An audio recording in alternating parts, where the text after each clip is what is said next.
Voilà, que dire de plus? Hunger Games. Je vous l'ai dit, on attaquera l'année avec l'un de mes romans favoris, de mes séries favorites, de sagas favoris, Hunger Games. Alors là, on va commencer que par les trois premiers tomes, on parlera pas du quatrième dans cette vidéo-là. Mais voilà, donc Hunger Games de Suzanne Collins, clairement, génial. Et je vous dis aussi, voilà, c'est pas un format de poche, comme je vous ai dit précédemment pour pour l'ombre du serpent. On attaque les livres format normaux, enfin, je sais pas comment, enfin, format broché, quoi. Enfin, les vraies tailles, quoi. On passe dans le vif du sujet, même si ça va très vite revenir, les livres de poche. Hein. Ça, c'était les tout premiers livres brochés que j'achetais comme ça. Bref, Hunger Games, donc de Suzanne Collins. Premier livre aussi également enfin, première dystopie dont on parle sur la chaîne YouTube. Première dystopie et tout, ça c'est pareil, j'ai eu ma période fantastique, j'ai eu ma période dystopie également, donc même si pendant que j'étais dans ma période dystopie, je lisais encore pas mal de fantastique, donc ça va plus se mélanger, c'est après avec le temps qu'on va voir qu'il va y avoir un peu de tout. Mais bref, revenons à Hunger Games de Suzanne Collins, l'un des meilleurs livres que je n'ai jamais lu, l'une des meilleures trilogies que je n'ai jamais lues. Est-ce que j'ai vraiment besoin de vous résumer l'histoire d'Hunger Games? J'en doute. Je pense qu'on connaît tous plus ou moins le speech d'Hunger Games. Hein. Voilà, les Hunger Games ont commencé, le vainqueur deviendra riche et célèbre, les autres mourront. Voilà, rien que ça, quand tu commences la quatrième de couverture, rien que ça pose les bases. Dans un futur sombre sur les ruines des États-Unis, un jeu de télévisé est créé pour contrôler le peuple par la terreur. 12 garçons et 12 filles tirés au sort participent à cette sinistre réalité que tout le monde est forcé de regarder en direct. Une seule règle dans l'arène, survivre à tout prix. Quand sa petite sœur est appelée pour participer au Hunger Games, Katniss n'hésite pas. Une seconde, elle prend sa place, consciente du danger. À 16 ans, Katniss a déjà été confrontée plusieurs fois à la mort. Chez elle, survivre est comme une seconde nature. Hunger Games est un livre incroyable, je ne pouvais pas m'arrêter de le lire. Stephanie Meyer, est impossible de lâcher ce livre, c'est comme si votre vie en dépendait. Stephen King. Déjà, quand Stephen King. D'ailleurs, pour anecdote, Hunger Games, quand j'ai fait un peu de recherche sur Hunger Games, pour anecdote, les ventes de Hunger Games, Susan Collins avait déjà son public et tout, voilà. Mais voilà, c'était pas non plus le phénomène mondial que l'on a connu à cette époque-là. Et c'est quand Stephen King a dit que bah, genre, il avait kiffé Hunger Games, genre c'est lui qui l'a acheté de son plein gré, qui l'a lu de son plein gré, on lui a pas demandé de faire une critique ni quoi que ce soit. Et genre quand il a dit, bah, en fait, les gars, Hunger Games, bah voilà, c'est impossible de lâcher ce livre, c'est comme si votre vie en dépendait. Vu que Stephen King a kiffé le livre, apparemment, ça qui aurait permis à Stephen King, qui aurait explosé ses ventes et qui aura fait le succès que l'on connaît. Enfin voilà, c'est une anecdote que j'ai entendue quand je faisais un peu de recherche sur Hunger Games. Voilà, donc là, contrairement au Percy Jackson où je n'avais pas regardé la série et que les films, ça fait date que je les ai pas vus, là, clairement, les films Hunger Games, je les connais très très bien. Les livres, je les connais également très très bien. Donc, autant vous dire, voilà. Il faut savoir aussi que enfin, les films sont très très fidèles aux livres, mais vraiment très très fidèles. Après, ce qu'on a plus dans le livre, c'est vraiment comme le livre a été écrit de façon à ce que ce soit Katniss qui raconte l'histoire. On a vraiment le point de vue de Katniss, vraiment ce côté où genre la meuf, elle veut juste survivre en fait, elle s'en fout du reste, elle en a limite pas conscience en fait que le monde il est à deux doigts, enfin que le pays a deux doigts de s'effondrer. Elle, ce qu'elle veut, c'est survivre et protéger sa sœur et qu'on lui foute la paix et pouvoir vivre avec le mec qu'elle aime. Voilà, donc au final, elle va dans l'arène, on connaît tous le speech et tout. Clairement, ce qui se passe, si vous avez vu le film, clairement, c'est ce qui se passe dans le livre. Avec plus de détails, plus de narration, ce qui est normal, on sait plus de choses dans le livre et tout, et c'est normal. Mais en aucun cas, le film comment dirais-je? Ce qu'ils ont retiré dans le film, en gros, c'est des détails négligeables, si je peux me permettre. En vrai, quand on lit le livre, on comprend beaucoup plus de choses, l'univers est beaucoup plus étendu. Mais voilà. Livre que je vous recommande chaudement, parce que clairement, comme a dit Stephen King, c'est impossible de lâcher ce livre. Il est génial, il est génial, il est génial, il est génial. Donc voilà, Katniss va dans l'arène, elle survit. Et l'histoire ne s'arrête pas là, parce qu'après, on a justement Hunger Games, l'embrasement. Clairement, de la trilogie, si on prend que les trois premiers de la trilogie, c'est mon préféré. Si on prend en considération le quatrième, c'est mon préféré. Le quatrième tome, la balade du serpent et de l'oiseau moqueur, c'est. Je le mettrai en deuxième, mais on en reparlera le moment venu. Que dire de Hunger Games l'embrasement? Encore une fois, le film est très très fidèle au livre. On voit Katniss qui cherche sa place, en fait, on lui demande de calmer le peuple, mais en même temps, ce qu'elle veut, c'est juste retrouver sa famille, elle veut qu'on la laisse tranquille, mais en même temps, on la met au milieu d'une rébellion, enfin, elle cherche sa place, elle sait pas où elle en est. En même temps, elle a 17 ans. T'imagines, t'as 17 ans, t'as été envoyé dans un jeu où t'as dû te battre à mort, t'as survécu. Du coup, tu dis, bah c'est bon, vous allez me foutre la paix maintenant que vous vous êtes dit que j'allais si gagner, j'allais devenir riche, vous allez pouvoir me foutre la paix, et puis je vais pouvoir vivre tranquille avec ma famille. Et bah non, vu que c'est toi qui as survécu, t'as foutu un bordel monstre. Bah oui, c'est la petite roue qui t'a fait un bel enterrement. Ça en a énervé certains, et puis, enfin, la famille de Roux, ils ont trouvé ça super beau, ils se sont dit, putain, elle a essayé de protéger notre fille alors qu'elle devait la tuer, du coup, elle a tout fait pour la protéger, pour la sauver, elle lui a fait une pierre tombale et tout, machin, enfin, un rite funéraire, enfin, je sais pas comment on peut dire, parce qu'elle a pas vraiment fait une pierre tombale, mais enfin, voilà, elle lui a fait un beau truc après, un petit rituel, quoi, la Katniss. Enfin bref, Katniss, elle est là, elle se cherche et tout, et puis Katniss, c'est quelqu'un qui a toujours vécu dans la pauvreté, donc quand elle voit la famille de Roux, elle est tellement désolée pour qu'elle n'a pas pu la sauver, elle, en plus, du coup, elle donne un mois de ses gains à la famille de Roux, chose qui est totalement interdite. Il y a même Emmett au bout d'un moment dans le film, si vous avez vu le film, qui dit, elle a le droit enfin, c'est pas Emmett, c'est... Ah mince, j'ai perdu le nom de la femme. Enfin bref, qui dit à Amy, elle a le droit de faire ça et qui lui dit non, mais elle a pris le droit. Et c'est exactement ça. C'est exactement ça. D'ailleurs, je vous ai même pas lu le résumé. Après le succès des derniers Hunger Games, le peuple de Panem est impatient de retrouver Katniss et Pita pour la tournée de la victoire. Mais pour Katniss, il s'agit surtout d'une tournée de la dernière chance. Celle qui a osé défier le Capitole est devenue le symbole d'une rébellion qui pourrait bien embraser Panem. Si elle échoue à ramener le calme dans les districts, le président Snow n'hésitera pas à noyer dans le feu et le sang de la révolte. À l'aube des jeux de l'expiation, le piège du Capitole se referme sur Katniss. Encore une fois, voilà, Katniss, du coup, on la renvoie dans l'arène une deuxième fois. Donc, pour les jeux de l'expiation, il faut savoir que dans le livre aussi, on explique ce que c'est les jeux d'expiation beaucoup mieux dans le livre. Dans le livre, voilà, enfin, dans le film, ils disent, voilà, tous les 75 ans, il y a une particularité en plus. Dans le livre, on nous explique ce que c'était les 25e Hunger Games, on nous explique ce que c'était les 50e Hunger Games, on nous explique comment Emish, quel Hunger Game il a fait, comment il a gagné les Hunger Games. On apprend qu'il a fait le 50e Hunger Game, qu'il a gagné, alors que là-bas, au 50e, c'était pas 24, mais 48 participants. Tout le monde était enfin, c'était x2 en gros. Qu'à l'époque, la reine n'était pas du tout comme ça. Enfin bref. Il ramène son lot de. Comment dirais-je? Il grandit l'histoire, le lord de l'univers de l'univers de Panem et tout. On en apprend beaucoup plus sur l'univers. Voilà, il s'étend. On voit une Canis qui est perdue, qui sait pas quoi faire. La meuf, elle veut juste vivre sa vie pépouse et elle est au milieu d'une révolte, elle sait pas quoi faire, elle est complètement perdue. Elle, c'est tout ce qu'elle veut, c'est vivre sa vie. Puis en plus de ça, on l'oblige à vivre une histoire d'amour et tout.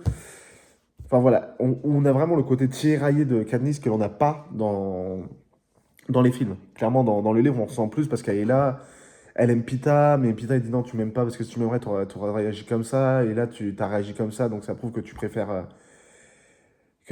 un autre mec et tout. Enfin, je vais pas entrer trop dans les détails, mais tout, mais voilà. Mais clairement, le tome 2, il est génial. Passons au tome 3, qui est pour moi à la fois différent, parce qu'il n'y a pas de Hunger Game, mais à la fois complètement dans la continuité et qui nous offre la fin pour conclure l'histoire. Je m'explique. Enfin, déjà, on va lire le résumé. Je m'appelle Katniss Everdeen, je devrais être morte, maintenant je vais mener la révolte. Contre toute attente, Katniss a survécu une seconde fois au Hunger Games, mais le Capitole crie vengeance. Katniss doit payer les humiliations qu'elle lui a fait subir et le président Snow a été très clair. Katniss n'est pas la seule à risquer sa vie. Sa famille, ses amis et tous les anciens habitants du district 12 sont visés par la colère sanglante du pouvoir. Pour sauver les siens, Katniss doit redevenir le gemme au cœur, ou le game au cœur, ça dépend comment vous le prononcez, le symbole de la rébellion, quel que soit le prix à payer. Pourquoi je le trouve à la fois différent et à la fois comme les autres? Différent parce qu'au final, il n'y a pas vraiment de Hunger Games dans celui-là. Il y a des Hunger Games quand ils vont dans le Capitole pour essayer d'arrêter le président. Ok, ça a été fait pour que ça ressemble à des Hunger Games. En soi, c'est pas vraiment une arène. En soi, il n'y a pas de. Tout a été fait pour les arrêter. Mais voilà, avec les pièges qui ont retrouvés dans les arènes, et encore, c'est des nouveaux pièges, c'est particulier. Mais après, ça nous permet au moins de conclure l'histoire. Je veux dire, voilà, au moins ça nous apporte une conclusion à l'histoire qui va deux sens avec ce qui s'est passé dans les deux autres tomes. On sent qu'elle a essayé de faire, enfin, pour moi, elle a essayé de continuer de faire un final qui ressemblait au Hunger Games, comme dans les Hunger Games, mais en même temps de se dire, bah ouais, mais c'est pas trop possible, donc au final, peut-être s'en détacher aussi un petit peu. Et moi, perso, j'ai kiffé. Le début donc en gros, la première moitié, ça équivaut au premier film, la partie 1 du 3. Pour moi, c'est l'un des meilleurs Hunger Games. Le 3 partie 1 en film, il est juste génial. Moi, je le kiffe parce qu'il est. Voilà, il pose les bases, il pose la structure et tout. Pour moi, il est génial. Je kiffe le 3 partie 1. La première partie du livre, elle est très très lourde parce qu'il y a beaucoup de blabla, beaucoup on explique la situation. Et ce qui va donner aussi un sens au twist de fin de. Quand elle tue la présidente, tout simplement. Et voilà, on a aussi de ce côté-là où, au bout d'un moment, dans Panem, ils arrivent enfin à capturer le président, à l'arrêter et tout. Ils se disent, plus jamais on fait ça, on arrête les conneries, on arrête la dictature, on arrête les Hunger Games et tout. Ouais, mais en fait, c'est maintenant qu'ils ont arrêté tous les privilégiés, tout le. Comment ça s'appelle? Tout le gouvernement, tous ceux qui les ont forcés à faire ça. Par contre, pour donner un exemple, ils veulent refaire des Hunger Games. Et on se rend compte qu'en fait, on est parti dans une imagination dystopique où, bah, en fait, l'humanité fait toujours les mêmes erreurs. Et sachant que là, ça se passe aux États-Unis après notre époque à nous, c'est-à-dire qu'on est dans une époque où ils savent ce qui s'est passé en 39-45, ils savent ce qui s'est passé en 14-18, même si ils en font jamais mention, ils en parlent jamais. Mais voilà, je veux dire, on part sur un truc où on fait toujours les mêmes erreurs en fait. On fait toujours les mêmes erreurs. Enfin bref. Du coup, voilà, Hunger Games, ça reste pour moi un livre incontournable si vous aimez la dystopie. Clairement, c'est super bien écrit. Katniss, aussi un gros point fort que j'ai trouvé dans le tome 1 et que malheureusement on perd dans les autres tomes, c'est qu'à par moments elle me faisait penser à une chasseresse d'Artémis. C'est-à-dire que elle était là, voilà, c'était juste une fille qui avait soif de liberté, qui voulait qu'on lui foute la paix. Elle s'en fout des relations humaines, elle s'en fout de pas avoir de copains, machin, truc bidule. Elle veut juste vivre sa best life. Après, dans le tome 2 et 3, on perd un peu ce côté-là parce que dans le tome 2, elle tombe amoureuse. Enfin, elle est divisée entre deux personnes. Elle aime deux personnes, amoureuse de deux personnes. Elle sait pas trop où elle en est et tout. Les deux personnes lui disent non, tu m'aimes pas parce que si tu m'aimerais. En gros, c'est pour schématiser, pour vulgariser le truc, c'est tu m'aimes pas parce que si tu m'aimerais, tu n'hésiterais pas entre deux personnes. À partir du moment où tu hésites avec une autre personne, c'est que tu m'aimes pas assez et les deux, ils ont en gros cette philosophie-là. Et elle est en mode bah ouais, mais dans ce cas-là, voilà.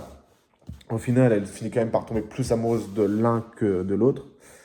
Mais voilà, ça fait un petit triangle amoureux. Après, faut pas non plus lire Hunger Games pour de la romance et tout ça. Non, ça reste vraiment de la dystopie. Et voilà. Franchement, après, le côté aussi qui est énormément bien écrit, c'est le côté où, bah, on sait tous, dans le tome 3, il y a un personnage principal qui meurt par les chutes de bombes et tout. Dans le livre, à aucun moment on vous dit que ce personnage-là est mort. À aucun moment on dit qu'il est mort. Enfin, si on le dit, mais pas. Genre, Katniss, elle est là, elle voit les premières bombes qui tombent et tout. Elle se protège et tout, machin. Elle va après vers les survivants, essayer de les relever pour essayer d'aider un maximum de monde, comme dans le film et tout. Et là, elle voit une deuxième paire de bombes qui tombe. Et là, elle comprend que c'était le plan qui avait été imaginé, tout ça. Elle voit le personnage et tout avec un cadeau, enfin avec la bombe et tout dans les mains. Elle comprend que c'est pas des trousses de secours comme on nous montre dans le film et dans le livre. Elle comprend, elle essaie de courir au plus vite pour protéger cette personne-là et tout. Et au final, bah, elle arrive trop tard, enfin elle n'y arrive pas, et puis de toute façon, la personne avait la bombe dans les mains. Je veux dire, à part mourir avec elle, chose que tu as essayé de faire depuis le départ du livre, vraiment, on part sur un principe, elle essaye de sauver une personne, et au final, cette personne meurt à la toute fin. Je veux dire, t'imagines l'échec? T'as réussi depuis le départ à la sauver, et à la fin, elle t'échoue. C'est malheureux. En fait, je suis en train de prendre conscience que je m'étais trop jamais arrêté sur ce détail-là, et c'est assez violent. Bref. Donc voilà, cette personne-là meurt et tout. Et à aucun moment dans le livre, on vous dit que cette personnage-là est morte. À aucun moment, on vous dit plutôt que ce personnage-là est mort et tout. L'histoire, après, genre, Katniss, elle envoyé valser à cause de l'explosion et tout ça. Quand elle reprend ses esprits, elle est déjà, en fait, on n'a pas trop la période où elle reprend ses esprits. Elle est déjà, dans le chapitre d'après, elle est déjà en pleine action, en train de refaire un autre truc et tout. Et à aucun moment, elle se dit, tel personnage est mort. Non. C'est à la toute fin du livre, à la toute fin, avant le prologue, quand elle rentre chez elle, qu'elle recroise son chat. Chat qui, dans le livre, ne peut jamais la blairer. Genre, le chat ne va jamais vers Katniss. Il a aucune affection envers elle. Au contraire, genre, c'est limite s'il l'agresse pas et tout. Et elle, vice versa, elle lui rend. Et genre, elle lui balance des objets en mode tel personnage est mort, tel personnage est mort, tel personnage est mort, il ne reviendra pas, il ne reviendra pas, tout ça, machin. Et le chat, il part pas. Il part pas, il reste et il console Katniss. Je trouve que cette image-là est très très belle. Mais en même temps, c'est violent parce qu'en fait, t'arrives enfin à la fin de l'histoire, le méchant final a été arrêté, on a esquivé les derniers Hunger Games et tout. Et au final, là, on te rappelle que, ouais, en fait, tout n'est pas beau, tout n'est pas rose. La fin, c'est pas une si belle happy end. Et voilà. Et voilà. Et puis après, il y a le prologue. Donc, le prologue, c'est. Le prologue m'a un peu déçu parce que c'est genre Katniss, elle vécut heureuse avec son petit copain et ils eurent des enfants. Elle fait quelques cauchemars, mais enfin, elle dit à ses enfants que des fois, elle fait des cauchemars, mais qu'elle sait qu'ils vont partir et tout. Je trouve ça. Ok, c'est cool. Voilà, on sait que maintenant, elle est tranquille avec son copain, qu'ils ont des enfants et c'est cool et machin. Ok. Mais est-ce que c'était vraiment la meilleure fin pour un univers dystopique? Après avoir lu d'autres dystopies, voilà, ça c'était la première dystopie que je disais, donc j'avais pas trop d'avis. Maintenant, avec le recul, après en avoir vu lu plein, celle-là c'est vraiment une belle happy end par rapport à plein d'autres dystopies que j'ai eu l'habitude de lire. Voilà, mais pour moi, c'est pas forcément la fin de Hunger Games, c'est pas forcément comme ça que Hunger Games aurait dû se terminer. Comment? Vous allez me dire, à vrai dire, j'ai pas trop d'idées en fait. Je sais pas comment conclure l'histoire. Voilà, le dernier chapitre se termine comme quoi on avoue enfin que tel personnage principal est mort. Peut-être que le prologue, c'était peut-être aussi pour ça, pour donner un petit. Voilà. Ou peut-être aller justement, au lieu de dire qu'elle était heureuse avec ses enfants, peut-être avoir ses enfants dans la main. Au lieu d'être. Voilà, en fait, la fin, c'est vraiment comme dans le film où elle est dans une prairie avec ses enfants et elle voit son copain jouer avec ses enfants et tout. Est-ce que le mieux, c'est que. Peut-être que la fin, ça aurait été mieux qu'on la voit justement avec ses enfants, son mari, sur la tombe de ce personnage-là ou avec une photo en disant voilà, telle personne, c'est telle personne, avec il y a Roux, il y a ce personnage-là qui meurt à la fin. Je sais pas, quelque chose qui dit voilà, je vous explique ce que j'ai fait. Au moins, on sait qu'elle est heureuse, qu'elle a une famille et tout ça, qu'elle a réussi à se reconstruire. Mais en même temps, elle raconte à ses enfants ce qui s'est passé et que, je sais pas, par exemple, lancer un petit teasing, genre en mode et maintenant, je vois que le monde il commence à refaire les mêmes erreurs que l'on a faites. Voilà, bim, hop, on s'arrête là. On s'arrête là. Qu'est-ce qu'ils font comme erreur? Est-ce qu'ils vont faire des Hunger Games? Est-ce qu'ils vont faire une guerre? On n'en sait rien. La fin est assez fermée, mais il y a une petite ouverture quand même pour dire, regarde, la porte elle est fermée, l'histoire elle est fermée, voilà. Mais tu vois quand même dans l'encoche de la porte qu'il se passe un peu des trucs, mais tu ne sauras pas trop quoi. Voilà. Donc voilà, ce que je peux dire d'un Hunger Games, juste lisez-le. Clairement, si c'est la meilleure chose que je peux vous dire, c'est de le lire si vous ne l'avez pas encore fait. Donc voilà ce qu'il en est pour Hunger Games, vidéo que je suis très très content d'avoir réalisée, au même titre qu'Elana. Enfin, qu'Ewilan pour Elana et pour Elana qui va pas tarder à arriver. Ah, là, vous n'êtes pas prêt pour Elana. Bref, lisez Hunger Games, regardez Hunger Games, kiffe Hunger Games, kiffe et tout. Et nous, on se dit à très très vite, du coup, pour une nouvelle vidéo. Je vous embrasse et à plus.